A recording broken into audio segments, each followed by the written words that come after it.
어떤 그 기술 이전에 대한 이야기를 이제 시작을 하시면 아마 또 속 답답한 이야기가 또 많이 나오실 것 같은데. 네네. 항공기의 미션 컴퓨터도 우리가 만들었는데 그걸 못할 이유가 없습니다. 못할 이유가 없어요. 미국이 거친 말로 하면 사기를 쳤다. 기술 유출 우려를 말씀하시거든요. 인도네시아에 대한 이제 기술 유출. 어떻게 인도네시아가 개발을 할 수 있겠습니까? 개발 능력이 그게 되겠습니까? 네, 안녕하십니까. 반갑습니다. 얼마 전에 KF21 첫 비행에 리뷰를 했었는데 애초 계획이 잘못됐다라고 저는 생각을 합니다. 보람님들이 궁금해하시는 사항이 네. 잘렸냐? 왜 그만두셨나? 네. 뭐 이런 댓글들이 있어서 먼저 그거부터 좀 해명을 좀 해주시고. 네. 잘 계시죠? 네, 잘 있습니다. 지난 6월 30일 날 정년 퇴직을 하고 나서 28일째 놀고 있는 그런 상태에 있습니다. 네. 많은 분들이 이제 생각하시기에 한국형 전투기 사업단장 자리가 이 사업이 끝날 때까지 있는 자리다라고 이제 많이 알고 계신데, 제가 이제 이 자리를 맡을 때는 공무원으로 임용이 되면서 맡았습니다. 그래서 공무원의 그 정년이 60세이기 때문에 제가 이제 금년 6월 30일부로 60세 정년을 맞아서 나가는 것이고요. 제가 사실은 보직을 이임한 것은 한 1월 말 정도였는데, 그때 왜 보직을 미리 놨냐 하면 지금에서 말씀을 드리는데 5월 달 정도에는 첫 비행을 할 수 있을 것이다, 이런 생각을 가지고 새로운 후임 단장이 미리 좀 와서 업무 파악을 해야 되지 않겠는가. 그리고 정부가 교체될 수 있다. 그러면 통상적으로 정부가 교체되는 기간에는 인사이동이 상당히 좀 어렵습니다. 고위 공무원들 같은 경우에. 그래서 제가 좀 미리 1월 말에 나왔고, 바로 제가 나오자마자 이제 제 후임을 뽑는 공고가 나갔죠.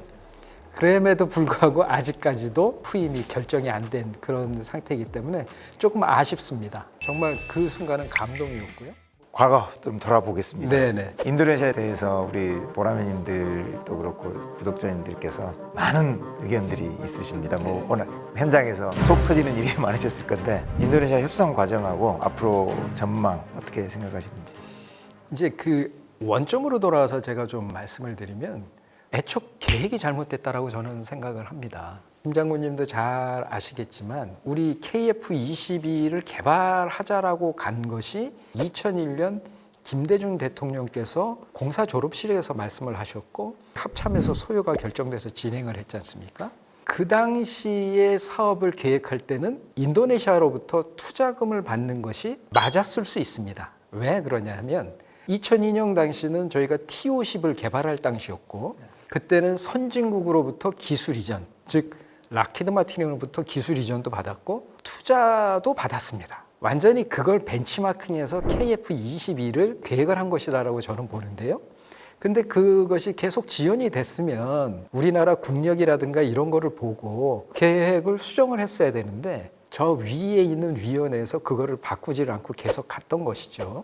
그래서 사실은 2010년 이전에는 우리나라 국방비 수준이 그렇게 많지 않았습니다. 그러나 우리 이 사업을 시작할 때 2015년, 16년에는 상당히 큰 국방비를 저희가 갖고 있었거든요. 사실은 20%면은 1조 7천억 정도 되는데 10년 동안에 그걸 나눠서 낸다면 인도네시아가 내는 건 대략 한 1,700에서 2천억 정도뿐이 안 됩니다. 그 돈이 모자란가요? 안 그렇거든요. 근데 지금 그때 계획을 수정을 못해서 지금 여러 가지 문제점이 이제 도출되고 있는데, 사업 단장으로서의 결론을 말씀을 드리면 많은 분들이 왜 인도네시아를 떨쳐버리지 않고 끌고 가느냐라고 얘기를 하십니다. 그럼 저는 이렇게 대묻고 싶습니다. 인도네시아를 관계를 끊고 나갔을 때 우리한테 도움이 되는 건 도대체 뭡니까? 도움되는 게 아무것도 없습니다. 지금 현재로서는. 그렇게 말씀하시죠. 인도네시아가 돈을 안 냈지 않습니까? 그러면 인도네시아를 끊었을 때도 우리 돈으로 가는 겁니다. 상황이 바뀌는 게 없다는 거죠. 금액적인 문제는 어차피 인도네시아가 돈을 안 주면 기술 이전이라든가 항공기를 안 주면 되는 거거든요. 단순히 국방에서만 문제가 생기는 것이 아니고 인도네시아하고의 경제 협력 관계가 상당히 많거든요. 작년부터 현대자동차가 인도네시아에다가 공장을 세웠죠. 등등등등 지금 협력 관계가 점점 넘어가고 있는데 그러한 문제로 했을 때는 KF21 말고 국가적으로 좀 더 부정적인 효과가 날 수가 있다. 그래서 저는 어떻게 해서든지 인도네시아를 끌고 가야 된다. 그래서 넓은 마음에서 우리 국민 여러분들께서 가진다면 방향이 전 보일 거라고 생각합니다. 기술 유출 우려를 말씀하시거든요. 인도네시아에 대한 이제 기술 유출. 실질적으로 투자금을 주지 않았을 때는 각종 기술 자료는 절대 주지 않도록 되어 있습니다. 나중에 시험 비행이 다 끝나고 되면 5호기를 인도할 수 있도록 이렇게 되어 있는데 이것 자체도 주지 않도록 되어 있습니다. 그렇다면 인도네시아가 지금 갖고 갈 수 있는 건 뭐냐면 현재 엔지니어들이 와 있는 현장에서 느껴지는 어떤 OJT 수준, 실습 수준의 경력 이 정도 수준이 될 겁니다. 그 다음에 실질적으로 이제 인도네시아가 저희한테 투자금을 주어서 기술 이전이 되더라도 실질적인 어떤 핵심 기술에 대해서는 기술 이전이 안 되는 것으로 이미 인도네시아와 협의가 되어 있는 상태입니다. 그리고 제가 한 가지 또 우리 국민 여러분들의 안심을 시켜드리기 위해서 말씀을 드리면 T50을 개발하기 전까지 항공기 조립을 2번을 했지 않습니까? 네. 제공허라는 F5, 그 다음에 F16 전부 라이센스 생산을 했지 않습니까? 2번에 걸친 그런 거의 300여 대에 달하는 항공기를 제작을 해봤으면서도 T50을 우리가 혼자서 개발을 못했지 않습니까? 락히드 마틴으로부터 도움을 다 받아가면서 T50을 개발했지 않습니까?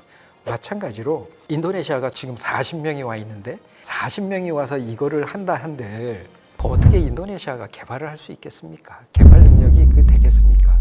좀 인도네시아한테는 미안한 얘기지만 좀 더 인도네시아는 더 밀접하게 들어와야 그런 어떤 기술 수준을 넣는데 오히려 지금 인도네시아한테는 잘못된 길이죠. 잃을 게 없습니다. 이제 직접 들으셨으니까 안심하고 믿으십시오. 이제 기술 유출에 대해서 말씀을 하셨고 반대로 저희의 기술 이전 이제 미국으로부터 했던 그 기술 이전에 대한 이야기를 이제 시작을 하시면 아마 또 속 답답한 이야기가 또 많이 나오실 건데 네. 국회에서 모 의원님이 이제 국감 때 촉발을 하면서 이제 시작이 돼서 사실 사업 시작하실 때 굉장히 좀 시끄러웠죠. 네네. 그게 이제 지금은 사실 우리 기술로 해결이 된 상태고요. 그렇습니다. 제가 공군 준장을 달고 2014년에 이제 KF-22를 보내기 위한 체계개발 기본계획이라는 것을 방위사업추진위원회에서 승인을 받고 이제 제가 전역을 했고요. 그 내용에 뭐라고 되어 있냐면 F-35 구매를 통해서 얻은 절충교육으로 미국으로부터 25개의 기술 이전을 받겠다. 그 25개가 어떤 기술의 항목이 아니고요. 일종의 그 계약서의 항목입니다. 25개를 받겠다라고 하고 이제 제가 전역을 했는데 2015년에 협상을 진행 도중에 미국으로부터 기술 이전이 안 된다는 게 이제 공군 국정감사 때 나타나서 이제 나라가 떠들썩하게 됐지요. 근데 방위사업청과 그 당시 사업단에서 대응이 조금 미진했던 부분이 있고 오해가 상당히 많이 있었다. 왜 그러냐 하면 절충교육으로 기술 이전을 받는 것은 F-35 계약이 서명이 된 이후에 기술 이전 결과가 미 정부로부터 승인을 받는 겁니다. 그 얘기는 뭐냐면 F-35의 절충교육이기 때문에 F-35 계약이 돼야 절충교육이 미국으로부터 승인이 나는 거지 않습니까? 그런데 우리가 기본계획을 승인받을 당시에는 미 정부로부터 절충교육 승인이 안 나 있었을 겁니다. 그렇기 때문에 그 절충교육에 어떤 식으로 되어 있냐면 4대 항전장비 등등 요거는 미 정부가 승인을 못하면 다른 것으로 대체해야 된다. 뭐 이런 형태로 나와 있을 겁니다. 그건 당연한 거거든요. 그건 대부분의 절충교육이 그렇습니다. 근데 이제 그런 것들의 설명이 좀 부족해서 미국이 거친 말로 하면 사기를 쳤다. 뭐 이런 식의 나왔는데 사실은 그거는 아니고요. 그 다음에 이제 국민들께 잘못 알려졌던 것 중에 하나가 그 4대 항전 장비를 제작하는 기술을 이전받는 것으로 잘못 알려졌다는 것이죠. 원래 계획부터 이 4대 항전 장비는 우리가 개발을 하는 거였고요. 미션 컴퓨터와 체계 통합하는 이 기술, 이것을 기술 이전받는 거였습니다.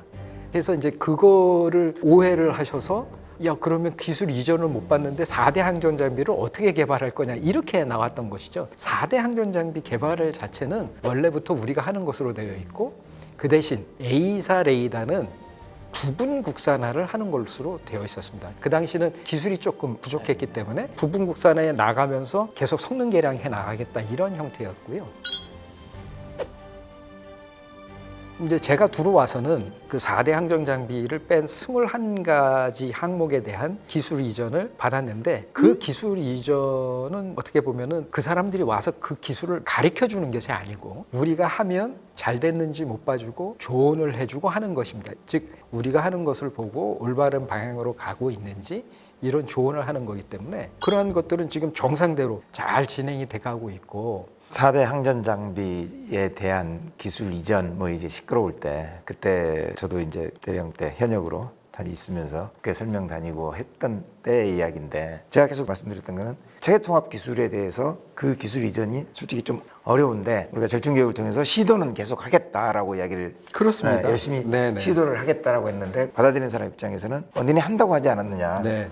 왜 국민들을 속였느냐 이제 이런 쪽으로 이제 일이 계속 비화가 되면서 엉뚱한 오해가 좀 많이 나왔던 것 같습니다. 그거에 대해서 이제 조금 제가 덧붙이면 기본적으로 이렇습니다. 체계 통합이라고 하는 것은 이 장비를 이 항공기의 두뇌인 미션 컴퓨터랑 연결을 시키는 건데 이 장비도 우리가 만들었고 이 항공기의 미션 컴퓨터도 우리가 만들었는데 그걸 못할 이유가 없습니다. 못할 이유가 없어요. 2014년에 제가 계획을 수립할 당시에 엔지니어들과 많은 접촉을 하면서 4대 항전 장비에 대한 체계 통합을 우리가 하자. 그 당시도 미국이 상당히 야 그건 어려운 기술이기 때문에 주기가 곤란할 거야 라고 해서 그럼 우리가 하자라고 했더니 엔지니어들은 한번 해봅시다. 할 수 있을 것 같습니다 라고 하는데 관리자급들 중에서는 리스크가 많기 때문에 상당히 곤란합니다. 이 장비도 우리가 처음 만들고 항공기도 우리가 처음 만들었기 때문에 시험을 할 때 어떤 에러가 나온다든가 이상한 어떤 시그널이 나왔을 때 그것에 대한 트러블 슈팅을 하는 데는 상당한 오랜 시간이 걸립니다. 그러나 락히드나 보잉 같은 그런 아주 유수의 항공사는 그런 경험이 많기 때문에 어떤 문제가 생겼을 때는 어디를 봐라 라고 찌워줄 수가 있거든요. 그럼 이제 시간이 단축이 되는데 한국항공 같은 주계약업체는 시간이 돈이거든요. 그렇죠. 그런 문제가 생겨도 해결은 하겠지만 결국에는 시간에 의해서 지체 상금을 물게 되기 때문에 그게 이제 어려움이 있었던 것이고 그래서 미국으로부터 기술 이전을 받아주십시오라고 해서 그 문구를 넣은 것이고요. 사실은 못할 리 없습니다. 왜 두 개 다를 우리가 다 만들었거든요. 엔지니어와 관리자의 관점 또는 이제 사업을 진행시켜야 되는 어떤 의무감 이런 사이에서 이제 그렇습니다. 뭐 누가 나쁘다 이거를 떠나서 그건 그거는 아닙니다. 그 사람들 위해서 당연히 생각을 해봐야 될 사항입니다.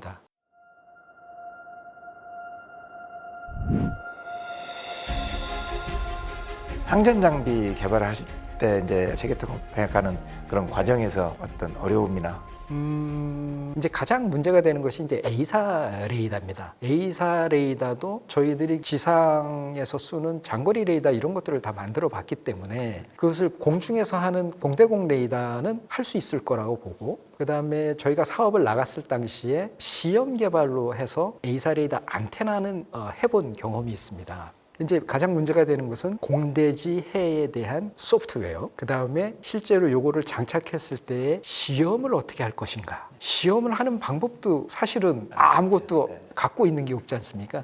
지상이나 해상에서 하는 거는 해봤지만 공중에서 어떤 항목을 어떻게 시험을 할 것인가를 모르지 않았습니까? 그래서 이제 저희가 국방과학연구소가 아이디어를 낸 것이 우리의 그 A사 레이더 안테나와 전원 공급기를 이스라엘에 들고 가서 이스라엘의 송수신 프로세서하고 그다음에 그 안에 들어가 있는 소프트웨어를 같이 연결을 해서 시험을 한번 해보자. 엘타가 조인업을 해서 이제 실질적으로 시험 비행을 하게 됩니다. 그때 많은 걸 배웠습니다.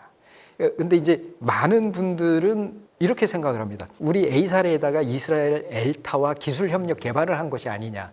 아닙니다. 엘타는 그냥 레이더 그 하드웨어에 대한 성능을 평가해줬다? 뭐 요 정도로다만 보고요. 그러면 이제 저희가 얻은 것은 뭐냐? 아, 우리 하드웨어의 성능이 좋구나 하고 아, 얘들이 이걸 시험을 어떻게 하는구나를 저희가 본 겁니다. 그 시험을 한 그런 경험, 시험의 노하우를 들고 와서 다시 이제 우리 거화 시켜서 지금 인천공항에 와 있습니다만 남아공의 시험 항공기에다가 우리 거를 해서 다시 그때 배운 노하우를 가지고 지금 테스트를 하고 있는 그런 상태죠. 국방과학연구소와 한화 시스템이 많은 노력을 통해서 이렇게 하나하나 축적을 해나갔다 이렇게 말씀드릴 수 있습니다. 말 그대로 무에서 유를 창조를 해오는 네네. 과정이 이제 쌓이고 쌓여서 KF21이 이제 첫 비행을 한 거죠. 저는 그분들이 너무나 자랑스럽고 특히 이스라엘 남아공에 가서 몇 달씩 상주하면서 이 시험 비행을 할 때 코로나가 창궐했을 때거든요.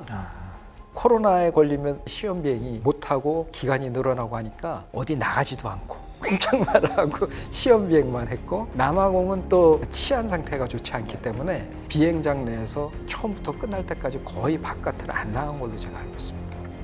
고생이 참 많았던 부분입니다.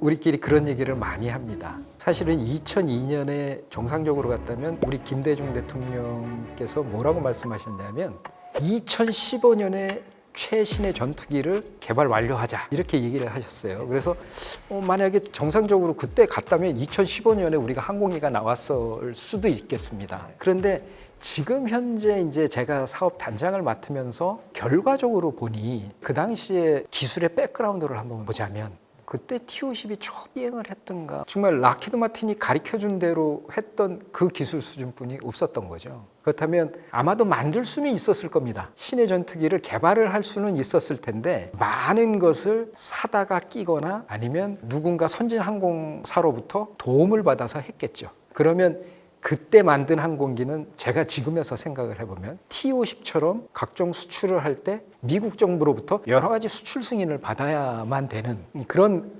문제가 또 재현됐을 것이다. 그러나 정말 인생은 세용지마라고 늦어졌지만 지금은 저희가 이 항공기의 양산 단가의 65% 이상을 국산화시키고 있거든요. 지금은 더 늘리고 있는 상태고 그 65%라는 게 이제 어떤 분은 이게 왜 그것뿐이 안 해? 100%를 해야지 이렇게 말씀을 하시는데 실질적으로 저희가 항공기의 가장 중요한 부품인 그리고 신뢰성이 가장 중요하다고 생각하는 엔진은 미국에서 사오고 기술 도입 생산을 하고 있는데 기술 협력 생산을 하는데 엔진을 2개를 쓰다가 보니까 이 엔진의 가격이 대략 항공기 한 대 단가의 15에서 20% 정도의 비용입니다. 그러면 국산화율 65%의 엔진 20%를 잡으면 대략 85%잖아요. 나머지 15% 정도만 랜딩기야 이런 것들만 들어온다는 겁니다. 거의 우리가 할 수 있는 거는 대부분 다 국산화를 하고 있는 상태죠.